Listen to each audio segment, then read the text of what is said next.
ये दुनिया भी अजब सराए फानी देखी, हर चीज यहाँ की आनी जानी देखी। जो आके न जाए वो बुढ़ापा देखा, जो जाके न आए वो जवानी देखी। जब इस बज़्म से उठ गए दोस्त अक्सर और उठते चले जा रहे हैं बराबर, ये हर वक्त पेशे नजर जब है मंजर, यहाँ फिर तेरा दिल बहलता है क्यों कर। जगह जी लगाने की दुनिया नहीं है, ये इबरत की जा है तमाशा नहीं है।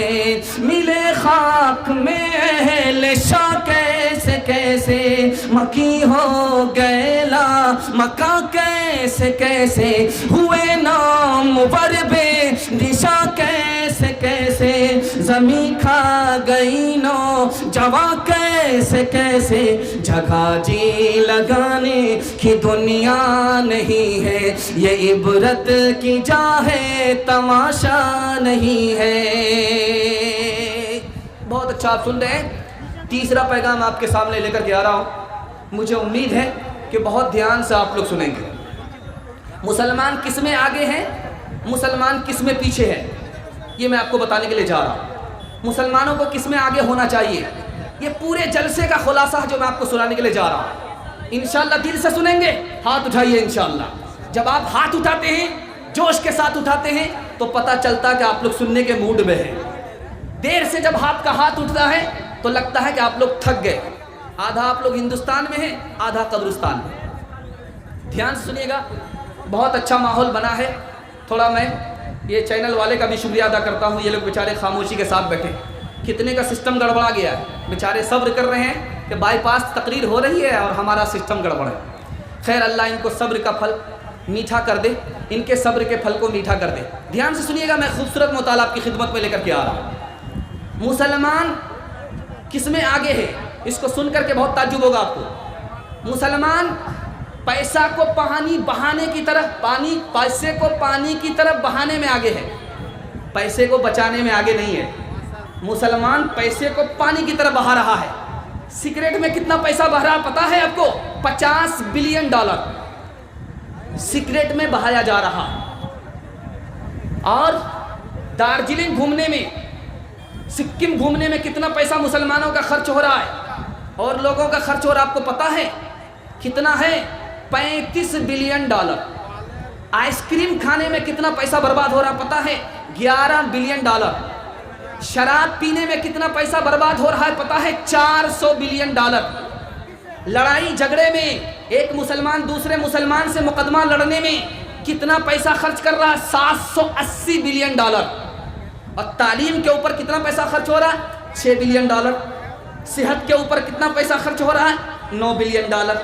सबसे कम तालीम के ऊपर, सबसे कम सेहत के ऊपर, और पानी की तरह पैसे को बहाने में, शराब पीने में जो पैसा बहाया जा रहा 400 बिलियन डॉलर। सुन करके आपको ताज्जुब होगा।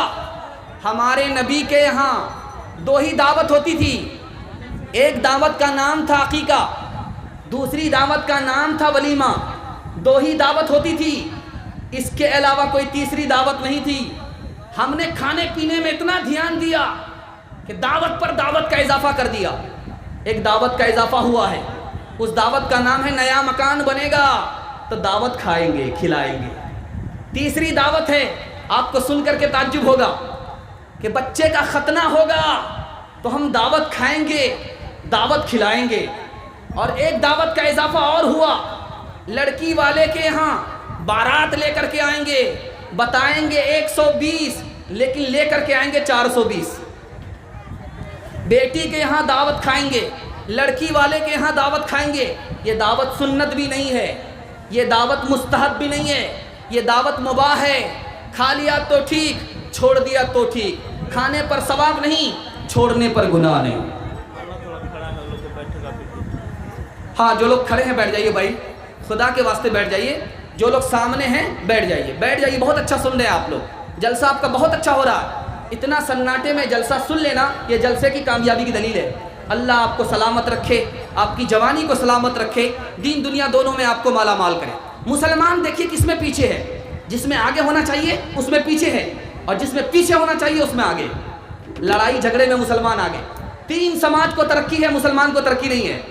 3 समाज को सुन करके ताज्जुब होगा। मरवाड़ी को तरक्की है, महता को तरक्की है, गुज्जर को तरक्की है। तरक्की क्यों है? उनका झगड़ा अदालत में नहीं जाता, घर बैठे हल हो जाता है। और मुसलमानों का केस 2011 में कटिहार की अदालत में डोरी एक्ट का मुकदमा 36,000। उस कौम का क्या हाल होगा? मरवाड़ी तरक्की कर रहे हैं, उनका मामला अदालत में नहीं जाता। महता तरक्की कर रहा है, उनका मुकदमा अदालत में नहीं जाता। गुज्जर को तरक्की है, उनका मामला अदालत में नहीं जाता। और हमारा मसला मुकदमा घर में हल होता ही नहीं है, अदालत चला जाता है और कोठी बिक जाती है, फिर भी मसला हल नहीं होता है। झगड़े में हम आगे हैं, वो झगड़े में पीछे तरक्की कर रहे हैं, हम झगड़े में आगे, तरक्की नहीं हो रही। अब सुन करके आपको और ताज्जुब होगा, हमारे नबी ने अपनी पूरी जिंदगी सुलह किया है, लड़ाई नहीं की है। लड़ाई कितनी हुई है पूरी जिंदगी में? हमारे नबी ने 27 लड़ाई लड़ी है, 27। और 27 में कितने लोग गिरफ्तार हुए? 6500। जख्मी कितने हुए दोनों तरफ से? 127। मारे गए कितने लोग दोनों तरफ से? 1018। लेकिन 1919 में दुनिया ने जंग लड़ी है। रूस की तरफ से कितने लोग मारे गए? 17 लाख। जर्मनी की तरफ से कितने लोग मारे गए? 16 लाख। फ्रांस की तरफ से कितने लोग मारे गए? 13 लाख। इटली की तरफ से कितने लोग मारे गए? 4 लाख। ऑस्ट्रेलिया की तरफ से 8 लाख। बर्तानिया की तरफ से 7 लाख। तुर्की की तरफ से 2 लाख। बेल्जियम की तरफ से 1 लाख। अमेरिका की तरफ से 50,000। कुल मीज़ान 73 लाख लोग मारे जा रहे हैं। हमारे नबी ने जंग नहीं किया, सुलह किया। सुलह से इस्लाम आगे बढ़ गया। आज भी अगर हम जंग छोड़ दें, भाई की लड़ाई, पड़ोसी की लड़ाई, जमीन की लड़ाई, और माफ करने वाले बन जाएं, हमसे दुनिया पीछे होगी, दुनिया हमको पीछे नहीं कर सकती। एक मैं आईना दिखा रहा हूं, जरा ध्यान से सुनिएगा, इसको बहुत ध्यान से सुनिएगा। मुसलमान 1931 में हुनर में कितना है? 5%। और गैर मुस्लिम बिरादर वतन वो कितने हैं हुनर में? 92%।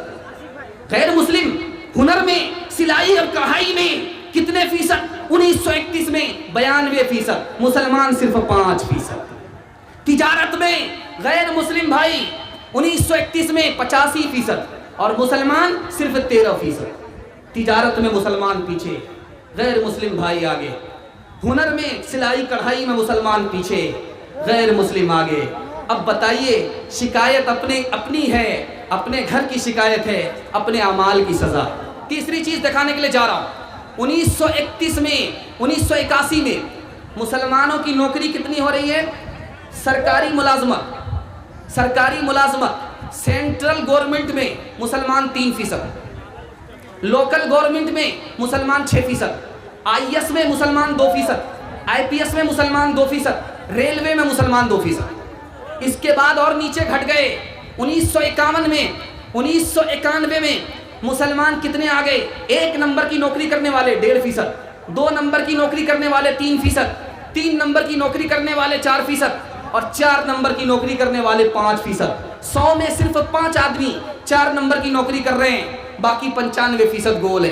तालीम में देखिए, 1996 में अक़वाम मुत्तहिदा ने एक रिपोर्ट दिया था कि अनपढ़ लोग, जाहिल लोग दुनिया में कितने हैं? तो कहा 1.5 अरब। 1.5 अरब लोग जाहिल है। सबसे ज्यादा किस मुल्क में हैं? तो कहा हिंदुस्तान में 40% लोग जाहिल।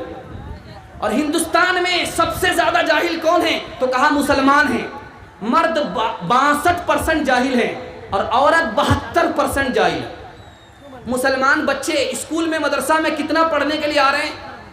तो लिखा कि मुसलमानों के बच्चे जो स्कूल में पढ़ने के लिए आ रहे हैं, मदरसे में पढ़ने के लिए आ रहे हैं, 100 में सिर्फ 4 बच्चे पढ़ रहे हैं, 96 बच्चे गोल हैं।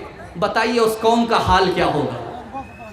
मैं आपसे हाथ जोड़ करके कहता हूँ, ये आप अच्छा कपड़ा बच्चे को पहना रहे हैं, वो भूल जाएगा। अच्छा खाना खिला रहे हैं, बच्चा भूल जाएगा। अच्छा मकान बना करके दे रहे हैं, बच्चा भूल जाएगा। आप बच्चे को पढ़ा करके दिखाइए, जिंदगी भर आपके एहसान को याद करेगा। एक मिसाल पर मैं अपने पैगाम को ख़त्म कर रहा हूँ। आज दुनिया का मकसद क्या हो गया है? दो ही मकसद है, या तो पखाना है, या तो कमाना है, या तो पखाना है। हर वक्त सोचता रहता है कहाँ से कमाऊंगा, कहाँ से पकाऊंगा, कहाँ से खाऊंगा। उसके बाद जब पेट में भर जाए तो कहाँ खाली करूंगा। मकसद मुसलमानों का सिर्फ दो रह गया है, पखाना और बावर्ची खाना, पखाना और बावर्ची खाना। असल मकसद मुसलमान भूल गया है। एक मिसाल पर पैगाम ख़त्म कर रहा हूँ, ध्यान से सुनिएगा। खुद जाहिल रहे कोई ऐब की बात नहीं है, इंशाअल्लाह अपने बच्चे को जाहिल नहीं रहने देंगे। हाथ लाइए इंशाअल्लाह, इंशाअल्लाह। बस एक मिसाल पर पैगाम ख़त्म कर रहा हूँ। इस मुल्क का बादशाह गुजरा है, उसका नाम है औरंगज़ेब। औरंगज़ेब बादशाह, उस बादशाह को पता चला कि फ़लाँ नवाब है, बहुत खाता है, खाने में बहुत पैसा उड़ाता है, खिलाने में बहुत पैसा उड़ाता है। बुलाया नवाब साहब। नवाब साहब को कहा कि मेरे यहाँ दावत है, आ जाइए। नवाब साहब आ गए दौड़े दौड़े के, क्या मुर्ग मिलेगा, क्या मछली मिलेगी, क्या खस्सी मिलेगा। आ गए, मुंह पर दांत पिजा करके आ गए, बैठ गए। बादशाह लिखने पढ़ने में लगे हुए, खाने का वक्त निकल रहा है। और जब भूख से बिल्कुल सटपटा गए ये, कहा खाने में लेट है, ऐसा करते हैं कि दाल रोटी आपके सामने रख देते। कहा कि नहीं, जो है लाइए, जो है लाइए। उस बिरयानी के चक्कर में तो मेरी मौत हो जाए। तो बादशाह ने दाल रोटी सामने रख दिया कि अब थोड़ा थोड़ा करके खाइए, बिरयानी आ रही है। जब पेट भर गया तो बादशाह ने कहा बिरयानी लाओ, मछली लाओ। तो कहा कि अब नहीं चलेगा, मेरा पेट भर गया है, दाल रोटी से पेट भर गया है, भूख मिट गई है, अब बिरयानी मुझे साग मालूम हो रही है। कहा कि जब तुम्हारा दाल रोटी में काम चल जाता है तो पैसे को पानी की तरह क्यों बहाते हो? ये पैसा इंसान की कमर है, अगर ये है तो आदमी जलील नहीं होता, ईमान का सौदा नहीं करता। यही पैसा जब चला जाता है, इंसान की कमर टूट जाती है, वो अपने दीन का भी सौदा करता है। इंशाअल्लाह अपने पैसे को बहाएंगे नहीं, बच्चे को ज़मीन मकान दुकान के चक्कर में खुश नहीं करेंगे, बल्कि तालीम दिला करके, बड़े से बड़ी तालीम दिला करके, फाका करके खुद जाहिल रहे, अपने बच्चे को इंशाअल्लाह जाहिल नहीं रहे।